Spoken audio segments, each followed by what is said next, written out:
religion and kind of what makes people choose to follow it, even after like all these years, like why it's so prevalent still today.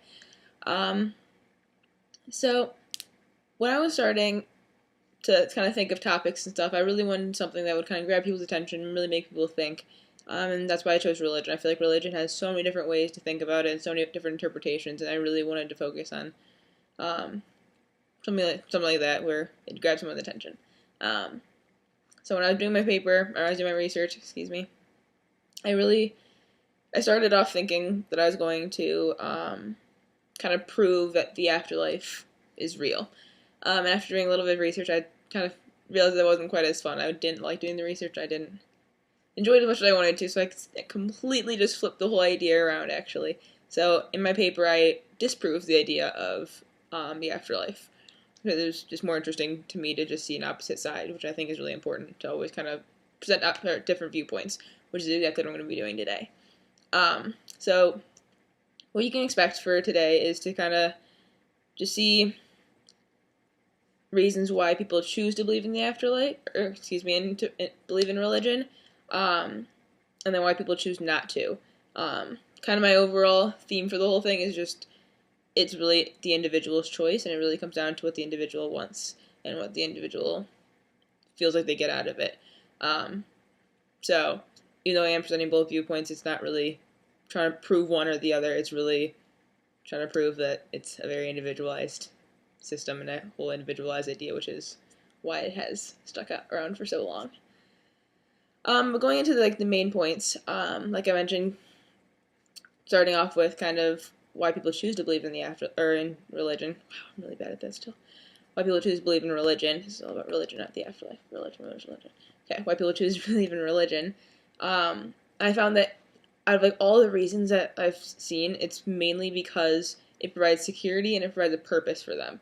So I'm gonna kind of run through that really fast, and then we're going to get into the other opposite side and talk about why people choose not to. So kind of disproving the idea of religion a little bit, and then go into my service learning project, and then hopefully a little bit of questions at the end. So to start off with, we're going to start with security and how that kind of helps people and why they choose to believe in the afterlife still.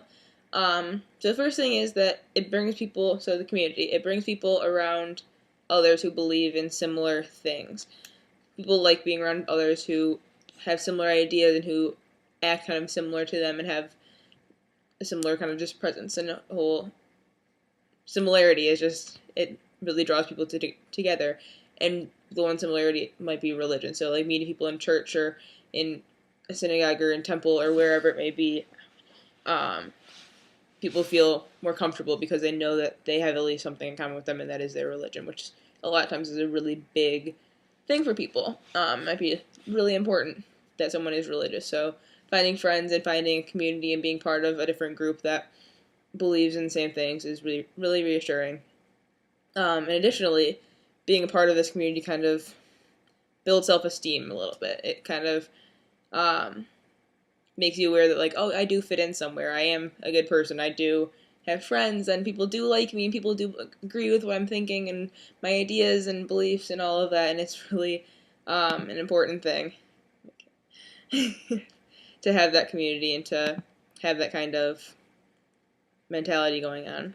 Um, so, and it kind of gives also it kind of gives people an identity in a way. A lot of people kind of identify as being Christian or being Jewish or whatever it may be, and that also kind of builds self-esteem because you know not what you are or who you are, but like you get a better idea.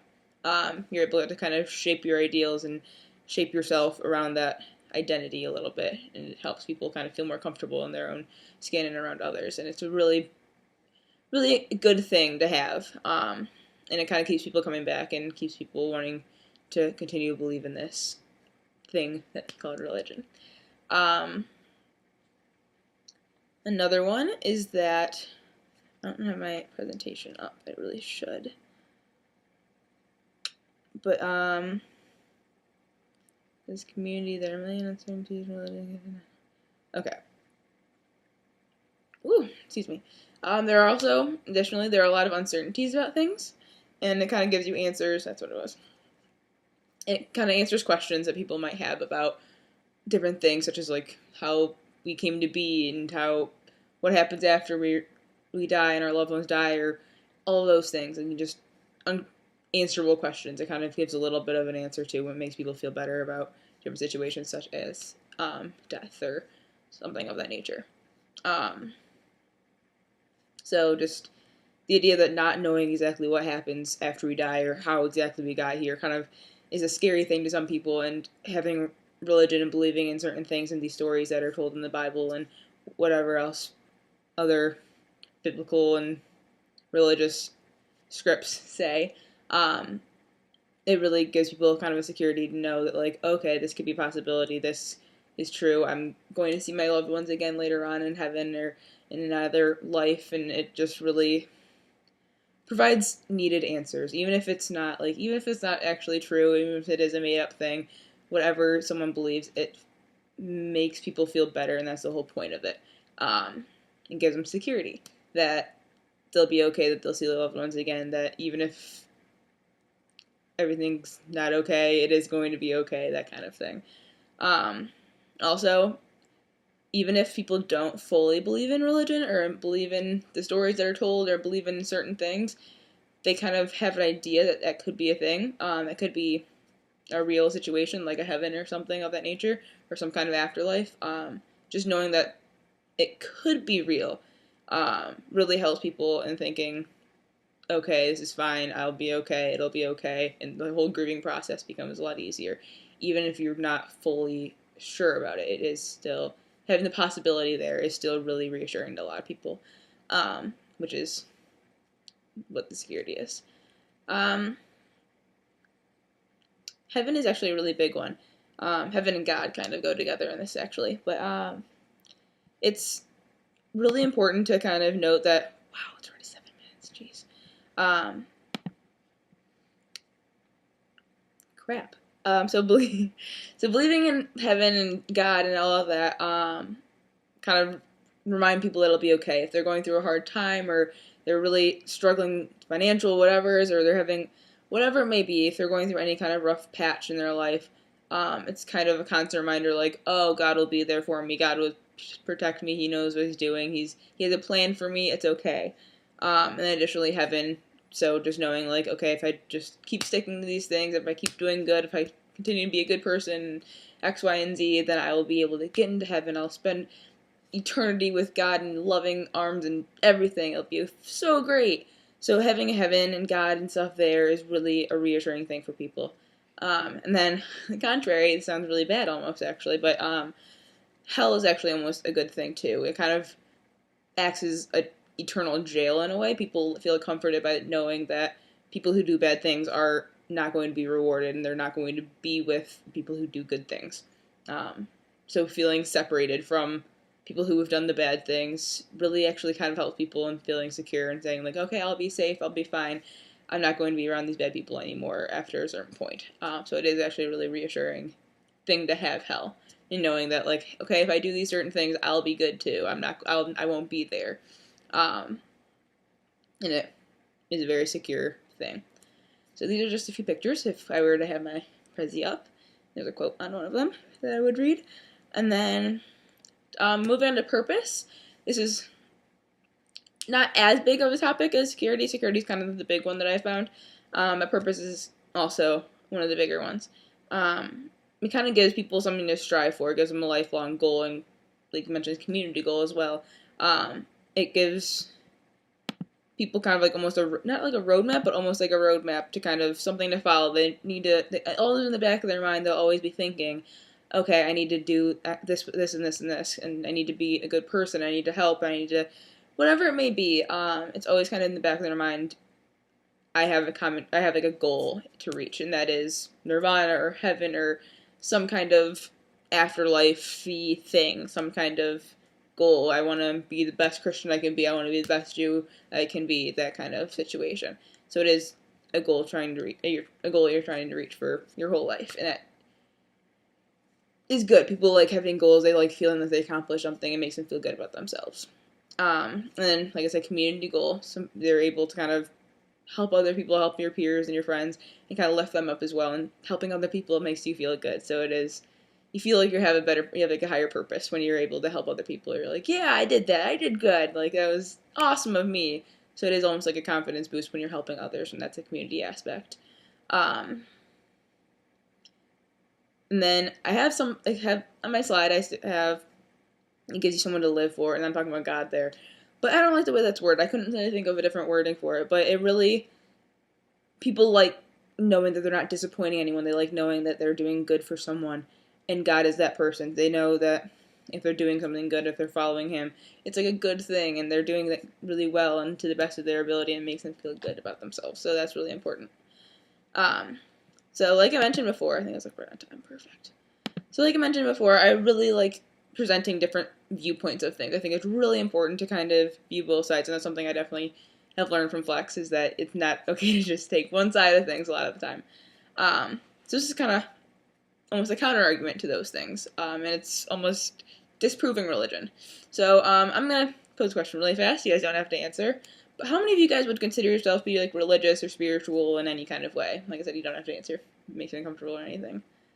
Okay, perfect. Thank you guys. I just want to make it very, very clear that I'm not trying to attack any one of your personal beliefs or anyone at all's personal beliefs or anything of that nature. I simply just want to kind of branch outside of the typical conversation about religion and kind of get into more unheard of things and different things like that nature. So please do not be offended if any of you guys raised your hand, or anyone who didn't, for that matter. Just know that I'm simply wanting people to kind of think on this one. So yeah, we're gonna get right into this. So reasons not to believe in religion. A big one is the inconsistencies with God, or with the idea of God. Excuse me. Can be argued that. So okay, so let me back up for a second here. In the Bible, it says that hell was created when Satan and a third of the angels started an uprising against God to kind of overtake His power, and God sent them to hell to be tortured for eternity, where they are now known as demons or fallen angels. And in some, it can be argued that God is acting in a greedy manner by doing so, by creating hell. Because it's said that He's supposed to, because it can be said that Satan and his followers were greedily trying to obtain power from Him, and since they got punished for it, because God wanted to maintain His power, that's almost greedy, for wanting to keep all the power to Himself, and punishing those who wanted to take it. That's Him greedily trying to maintain the power, and that is punishable for hell. That's one of the 7 deadly sins that, if you have read Dante's Inferno, you know that that is the 4th layer of hell, or the 4th rung of hell. So that would not be good. And then additionally to that, or in addition to that, also with God is the kind of Him going against His nature. Some believe that God can only do good things. He can only help people. He's all good, and He has always has good intentions. And it can be said that He's going against His nature by punishing people for eternity, by denying them of heaven and punishing them to hell instead. The counter to that is that He's God. He can do whatever He wants. His word is law. But if He is actually good by nature, He would choose to follow His own word and kind of practice what He preaches, so to say, and by punishing people to hell for eternity. Some people kind of take that as not being okay. Okay. So another one after that is the idea of suffering. And my favorite book is The Gargoyle by Andrew Davidson. And in part of the novel, it talks about the idea of suffering and how it brings one closer to Jesus Christ by kind of people are able to understand what He went through by dying on the cross for our sins, and suffering puts us at like a similar level to Him almost. But this can be argued against. So it can be argued that since hell is a place of eternal torture and eternal suffering, that those in hell would technically be closest to God, and that's not necessarily the case. The whole point of hell is to keep people kind of away from God, and even though they're repenting their sins for eternity, they're not close to God for doing so. They're still being tortured, they're still being punished, and they're still close to the devil, or close to Satan, excuse me. I mean, it doesn't really matter which way I say it. So it doesn't really add up that people in heaven would be liberated of their sufferings, and everyone in hell would be suffering if suffering were an actual idea and were a real case. And then lastly is the idea of or inconsistencies in religion. A lot of people kind of struggle with the idea that there are so many different religions who kind of believe so many different varying things, even how Christianity stemmed from Judaism, and they're wildly different today in their core forms. Like the beliefs of both of them are completely just different in so many ways. Similar in a lot of ways, yes, but different in a lot. And it kind of promotes the idea that it was a man-made idea. It can't be sent from God, even if it was from like a prophet or someone who was preaching him, whatever he said. It is kind of person's interpretation of it, so it can't be true, kind of a thing. And then it can also be seen a lot in their ideas of the afterlife. Like, for example, Christianity believes in eternal heaven and hell and like purgatory. Well, in the Jewish religion, they only believe in heaven, and then Hinduism, they believe in nirvana, which is a completely separate thing. It's like a state of being opposed to a physical place, such as a heaven or hell or something.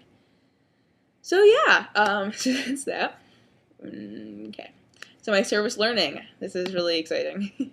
I really had a hard time with my service learning, actually. In my paper, I touched on the idea of grieving and how kind of part of why people choose to believe in religion is because it helps with the grieving process, and I touched on that a little bit in my presentation earlier.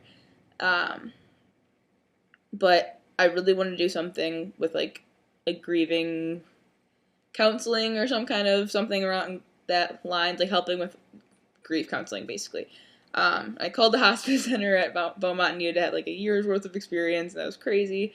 And then I called a couple funeral homes, and they just didn't get back with me after I called them a couple times. They just felt uncomfortable with me helping, I guess.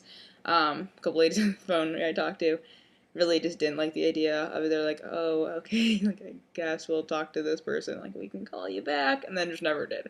So that was really tricky, and I really didn't know what to do after that.